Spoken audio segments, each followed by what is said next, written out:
అవసరాన్ని బట్టి వారు మన మధ్యకి వస్తూ ఉంటారు. ఇంకా వాళ్ళ పని ఇంకా పూర్తి కాల, ఇంకా మనకు రాచర్లో ఉంది.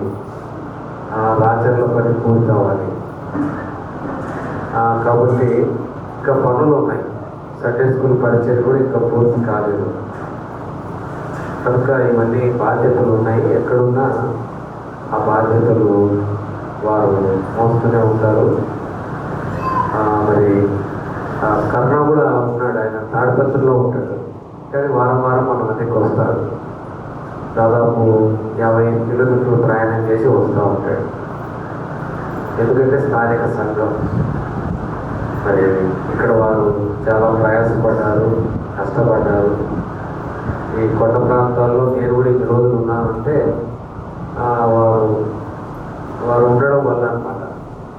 వారు ఉండడం వల్ల నేను కూడా ఇన్ని సంవత్సరాలు ఇక్కడ ఉండడానికి దేవుడు కృపనిచ్చాడు కనుక దేవుని పని విస్తరించింది. మరి 4 స్థలాల్లో మందిరం దేవుని పని జరుగుతూ ఉంది కనుక అందరికీ బాధ్యతలు ఉన్నాయి. అందరూ ఈ పనిలో ఈ పరిచర్యలో ముందుకు సాగాలి. మనం ఎందుకు ఇంతమందితో మనం మాట్లాడించాము అంటే వారి గురించి తెలియని విషయాలు, వారి గురించి ఇన్స్పిరేషన్ అయ్యి వారి గురించి నేర్చుకున్నటువంటి విషయాలు ఒకరు చెప్పడం కంటే నేర్చుకున్న వాళ్ళే మన ఎదుట నిలబడి మాట్లాడితే వారిని బట్టి మరికొందరు నేర్చుకోవడానికి వీలుగా అవకాశంగా ఉంటుందని ఇలా మరి మాట్లాడించడం జరిగింది. కనుక ఉద్యోగరీత్యా ఇక్కడికి వచ్చారు కాబట్టి మరి ఇందాక మెస్సీ అన్నట్టు ఉద్యోగానికి రిటైర్మెంట్ కానీ దేవుని పనికి పరిచర్యకు రిటైర్మెంట్ ఉండదు. చాలాసార్లు మేము మాట్లాడుకుంటూ ఉంటాం, అయిపోయింది ఇంకా చాలా రెస్ట్ కావాలా, అసలు చాలా కష్టంగా ఉంది అంటే మేము మాట్లాడుతూ ఉంటాం. రెస్ట్ అనేది భూలోకంలో ఉండదు, పరలోకానికి పోయిన తర్వాతనే మనకు రెస్ట్. భూలోకంలో దేహము ప్రాణం ఉన్నంత వరకు పని చేస్తూనే ఉండాలా, ప్రయాసపడుతూనే ఉండాలా. కాలు లేకపోయినా, కన్ను లేకపోయినా, దేహంలో సరైన ఆరోగ్యం లేకపోయినా మనం ప్రాణంతో ఉన్నాము అంటే దేవుని పని చేస్తూ అలా మనం ముందుకు సాగాల. కనుక ఇది మనమందరము నేర్చుకొని గ్రహించి అర్థం చేసుకోవాల్సిన విషయాలు. మరి పని విస్తరించింది కనుక మిగతా వారు కూడా ఈ పనుల్లో బాధ్యతలు తీసుకోవాలా, బాధ్యతగా ముందుకొచ్చి పనులు చేసే విధంగా మనము అలా కొనసాగాల. మంచిది. మరి ఈ సమయంలో మనము దేవుని సన్నిధిలో ఉండగా చాలామంది చాలా విషయాలు మాట్లాడారు. అయితే రత్నాకర్ ఏమైనా మాట్లాడతారా అని ఎదురు చూస్తున్నారు.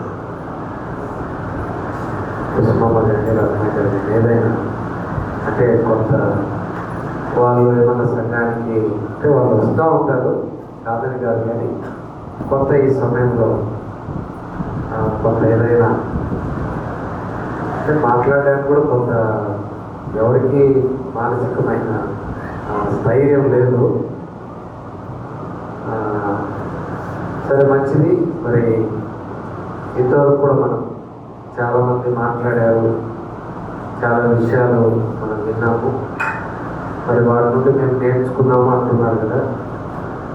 నేర్చుకున్న వాళ్ళు దాన్ని మాటల రూపంలో కాకుండా క్రియా రూపంలో మనం కనపరిచే వారమైతే పని ఇంకా బాగా ముందుకు సాగిపోతుంది. రత్నాకర్ గారు సన్మానం ఉందన్నారు. సన్మానానికి కానీ పేర్లు పెట్టి పిలుచుకోవడానికి కానీ వాళ్ళు అస్సలు ఇష్టపడరు. వాళ్ళ నుండి నేర్చుకోవాల్సింది అదే ముఖ్యమైనది. కనపరుచుకునే తెర వెనక పనులు చేస్తూ ఉంటారు. తెర ముందు స్టేజీల మీద కాకుండా, కనపడకుండా, పేర్లు బయటికి వినపడకుండా చేసే ఆ పని వాళ్ళ గురి ఏంటంటే దేవుడు చూస్తున్నాడు, దేవుడు వింటున్నాడు అనేది వాళ్ళ నమ్మకం. కనుక ఆ కుటుంబానికి దేవుడు ఇచ్చినటువంటి అదొక వరం. వారి నుండి మనమే కాదు, వారు ఎక్కడున్నా, మొదట కడపలో ఉన్నారు, అక్కడ కూడా పెద్ద మందిరం, ఇప్పటికీ వారి గురించి మాట్లాడుతుంటారు. తర్వాత అనంతపూర్, అక్కడ కూడా అనంతపూర్లో ఆయన ఇంజనీరింగ్ చేస్తున్నప్పుడు చాలామందిని మందిరానికి తీసుకెళ్ళి ప్రభులో స్థిరపరిస్తే వాళ్ళు అందులో చాలామంది పెద్ద పోస్టులో ఉన్నప్పటికీ మంచి పనులు చేసేవారుగా ఉన్నారు.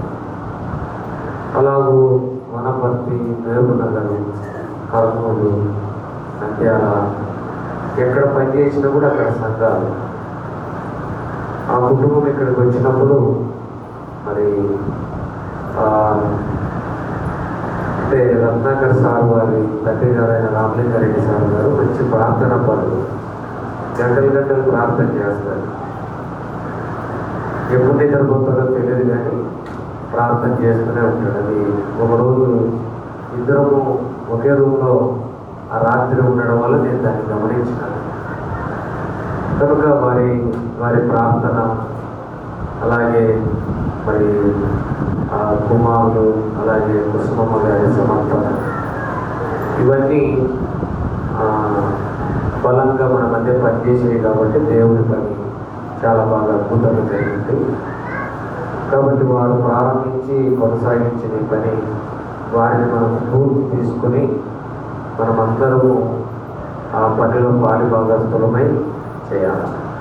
కాబట్టి ఘనంగా చేస్తూ ఉంటే వారు కూడా మన మధ్యకి వచ్చినప్పుడు ఆనందపడతారు. మరి రత్నాకర్ సార్ పోయినా, లేదా నేను పోయినా, ఎవరు పోయినా కూడా పని అయితే ఆగకూడదు. పని సాగిపోతూ ఉంటారు, పని ముందుకు వెళ్తూ ఉంటారు.